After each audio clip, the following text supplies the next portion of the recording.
How's it going? My name is Kyle Johnson. My main claim is the California High-Speed Train Project is not practical to achieve long-term goals in our current economic state. So my first secondary claim is going to be the high-speed rail project will allow for eminent domain to occur. My second is the high-speed rail project is not the most efficient or most cost-effective way to travel. And third, the high-speed rail train will put California into even more of a financial crisis. So first off, the high-speed rail train project will allow for eminent domain. If you do not know what eminent domain means, the definition from law.cornell.edu is the power of the government to take private property and convert it into public use. The Fifth Amendment provides that the government may only exercise this power if they provide just compensation to the property owners. So there's been a lot of talk about doing different bullet train jobs from LA to San Francisco, and one of the reasons why they want to do it, a lot of why eminent domain happens as well.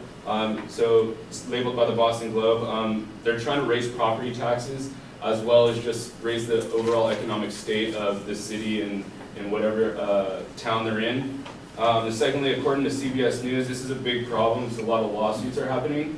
The Sleet family, they've lived in their home for 38 years. They have potential threat to be bought out by the government at a fair market price for their property because one of the bullet trains is going right through the property. There's going to be like a big 20-foot soundproof wall, but this will still affect like noise, vibrations throughout the ground that will shake their house and stuff like that. And they're upset because they're only going to give like a percentage of what like property they're taking, so they're not going to get like their full price and their property's cut in half. And then lastly, with all the lawsuits going on, they've been trying to find like new routes because like going through LA, it's really crowded. So they've been doing like turns and stuff, but it like slows the speed down, so it's going to take longer to arrive. So they're thinking about doing like tunnels underground, like all the way through LA, and then it'll pop out like in like the Central Valley area, and then it'll just pop on all the way to San Fran.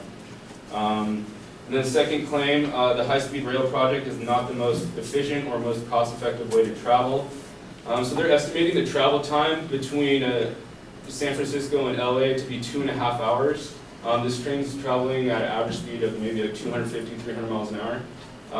And if you compare it to a flight, I looked on Google Flights, and they were recording an average of 1 hour and 15 minutes for their plane flights. So, and the other thing is, that leads into my other thing, according to the LA Times, they talk about the state high-speed rail agency has projected fare would be $83, $105, and most recently $86 as an estimate for their fare, which is generally pretty close to what the bullet train's going to cost. So if you're going to almost pay the same price if you plan ahead, why not just take a flight and save some time?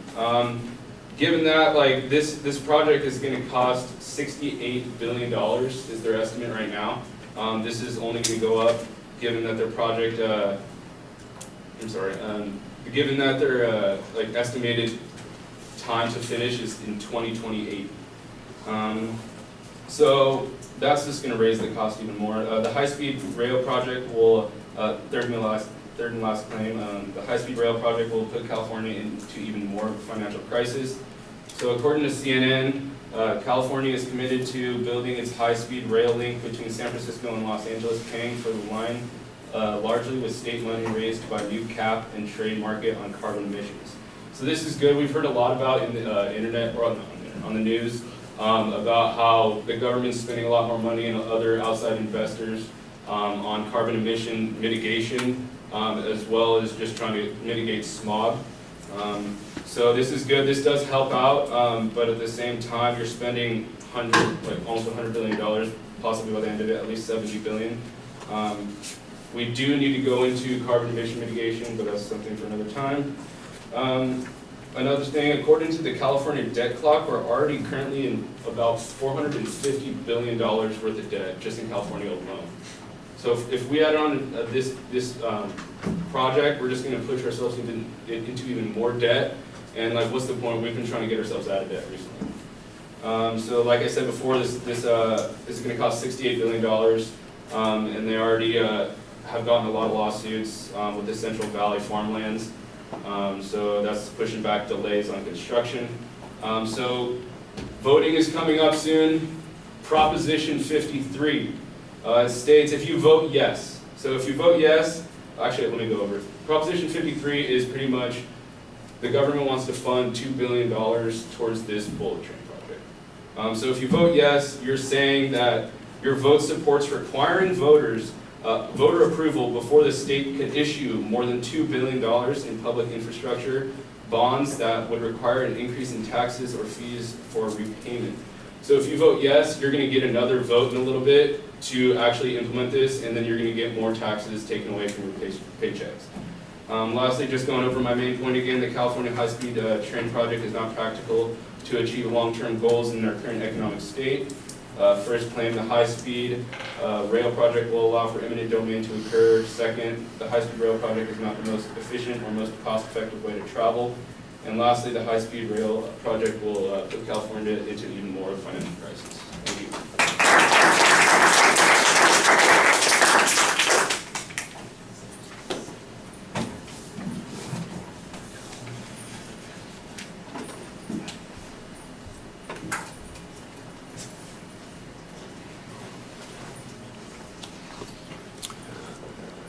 All right, the proposition's clear. There's a good preview. The supporting structure is labeled, and that's fine. The first point on eminent domain, you define that issue. That's a piece of information that you've got there is the definitional information. You follow it up with stuff from the Boston Globe talking about eminent domain, and it sounds at best like a paraphrase. It certainly doesn't sound like a complete quote describing what the purpose of eminent domain is going to be in the long run for I don't even know if it's particular to California's high-speed rail. Maybe it's just general uses of these sorts of things. I know there's been criticism of eminent domain being used to take people's property in order to build like civic centers or malls or something like that, and that raises the tax issues. I'm not sure it's applicable to the argument about the bullet train. But like I said, the problem is that the quote is not even a quote. It sounds like a paraphrase at best. The CBS story about the family, I think, is a little bit better. A little bit clearer. As an example, you explain it partially. I can see that there is a problem with the way it's being priced. I suspect there's a lawsuit going on here, and I think your inference is that there are going to be more lawsuits, which means that it's also going to increase the cost. I think that's maybe the better argument to be making, is that the eminent domain issues that are going to result from this are going to substantially increase the cost of the train, which makes it more untenable.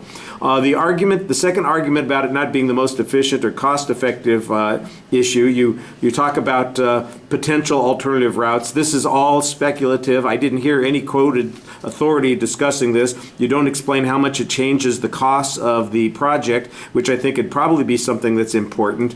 Then you make the comparison to flight, which I think is a reasonable comparison. Why would somebody take a train that's going to take them an hour and 15 minutes longer than than taking a flight would be, and especially if it's going to be at the same price? That's a perfectly reasonable question to ask. One of the things, though, that I think is true is that the train people have arguments about that are not being addressed by you in this situation, and you might want to make some preemptive arguments about that. For example, mostly it has to do with the capacity of the airports to be able to handle that kind of traffic, and the argument that we're going to have substantially more traffic in the future that we have to take care of.